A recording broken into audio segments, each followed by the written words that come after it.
Hey guys, just wanted to do a quick video about this Globe and Mail article that I came across. It's entitled Canadians Getting the Message on Debt Load, Carney says. And for those of you who don't know who Mark Carney is, he's the governor of the Bank of Canada.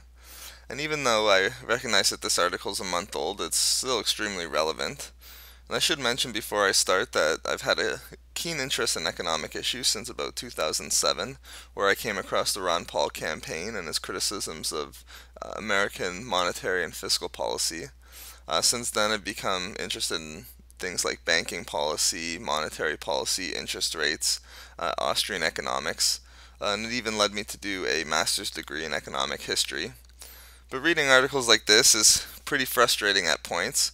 If we scroll down and look just at this paragraph here, it says, on Tuesday, and again this article's a month old, he, being Mark Carney, said Canadians are absorbing his message of prudence and caution.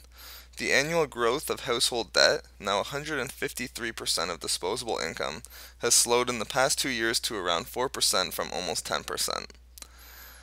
Now, when the annual growth of household debt and the ratio between household debt and disposable income is at all-time highs of 153%. Just decreasing the annual growth from 10% to 4% is not being prudent in my thinking. You know, if we were being prudent, what we would be doing is recognizing that we need to stop going into debt completely and to turn it around and instead start saving more. This would be like if somebody was driving towards the edge of a cliff at 100 kilometers an hour and they slowed down to 40 kilometers an hour. We would not be saying that that person was prudent and cautious. Instead, the prudent thing to do would be to turn around and start going in the opposite direction. So to say that, Canadians are absorbing Mark Carney's message of prudence and caution seems to be a little disingenuous when you read that paragraph there. But again, too, Mark Carney, the credibility that he has as promoting this message is just, completely mind-boggling in this situation. If anybody was to blame, if you were going to point the finger first at somebody for fueling the increase in the debt load, it should be towards Mark Carney and the Bank of Canada. I mean, they've kept interest rates at 1% since September 2010, so almost 2 years now. And even before that, I believe for about a year they were kept below 1%, in between 0.25 and 1%.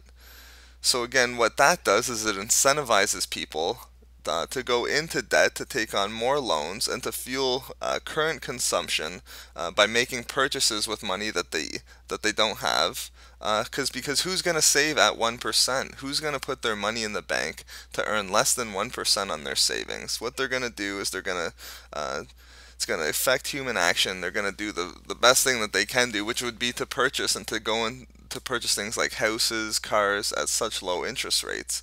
It's only a normal phenomenon. It would be like Mark Carney in this instance, a drug dealer going around following an addict, with heroin visible and telling them, you got to stop doing drugs, every day. When the addict finally gives in to his addiction and shoots up heroin, then the drug dealer turning to him and saying, hey, what are you doing? You got to stop doing these drugs. Well, it's pretty much the same situation here. Mark Carney's going around telling everybody, hey, you got to be careful, you got to stop going into debt, you got to be prudent and caution, when he's really incentivizing people to take on these loans and get into more and more debt. So it's pretty ridiculous as well, but it's not just Mark Carney. If we scroll down here, it says, the delicate challenge facing Mark Carney and other policymakers, however, is to wean Canadians from debt-fueled purchases. And again, how these policymakers as well, just like Mark Carney, has any credibility as the front people to try to work on this challenge is just ridiculous. These are the same policymakers who, in 2009, the federal deficit was $55.6 billion, and even this year in 2012, the federal deficit is $21.1 billion. So, you would think that they would be the people leading by example, that the federal government would try to get their house in order first, that they would stop making debt-fueled purchases that they would decrease their spending, and then rather going into debt, we would have budget surpluses. To try to think that our wise overlords in government should be the people telling Canadians to wean themselves from debt-fueled purchases is just ridiculous. So I thought that was an interesting article, guys. Just wanted to share it with you. That's it for now. I'll talk to you soon.